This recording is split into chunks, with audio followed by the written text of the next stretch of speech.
Est-ce que vous savez qu'il existe une ville au Yémen où les gens ont construit des gratte-ciels de plus de 30 mètres de haut il y a plus de 500 ans? Pas en béton, pas en acier, juste de la terre, de la paille et de l'eau. Et cette ville-là s'appelle Shibam. On la surnomme le Manhattan du désert. Shibam, c'est une ville de 7000 habitants au milieu du désert dans la vallée de Hadramout, fondée au IIIe siècle et reconstruite ensuite au XVIe siècle après une inondation.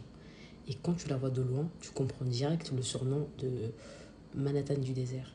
Et plus de 500 tours d'habitation entre 5 et 8 étages serrées les unes contre les autres. Et cette ville-là a été classée au patrimoine mondial de l'UNESCO depuis 1982. D'ailleurs, ils n'ont pas construit en hauteur juste pour le style, c'était pour la survie, parce que Shibam était sur la route des marchands d'épices et d'encens. Ce qui fait que la ville était tellement riche que tout le monde voulait l'attaquer. Et en plus de cette richesse, il y avait des crues qui pouvaient tout emporter. Donc, au lieu de s'étaler, les habitants se sont concentrés à l'intérieur d'un mur d'enceinte fortifiée et ils ont construit vers le haut tout simplement. C'est ce qu'on appelle aujourd'hui l'urbanisme vertical. Et ça veut dire quoi concrètement? C'est quand une ville décide de construire en hauteur plutôt que de s'étaler. Au lieu de prendre par exemple de la place au sol, on empile les fonctions les unes sur les autres dans le même bâtiment.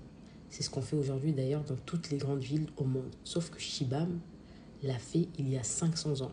Et c'est pas juste empiler des étages, là. Tout est organisé, je vous explique. Imagine un immeuble de 8 étages. Une seule famille vit dedans. En bas, au rez-de-chaussée, il n'y a aucune fenêtre, c'est fermé comme un coffre-fort. Personne ne peut entrer de l'extérieur. Au-dessus, les premiers étages servent à stocker de la nourriture, les céréales, et c'est même là que vivait le bétail. En montant, tu arrives dans la pièce principale des hommes.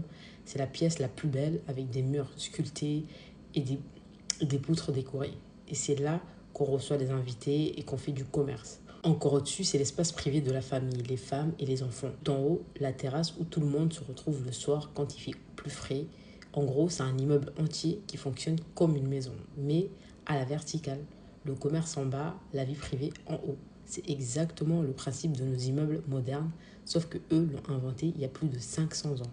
Il faut savoir que c'est pas que l'intérieur qui est pensé parce que la ville entière, c'est un système. Les ruelles entre les tours sont étroites et sinueuses, jamais droites. Ça crée de l'ombre en permanence, ce qui bloque le vent du désert et ça empêche un ennemi potentiel de voir d'un bout à l'autre de la ville.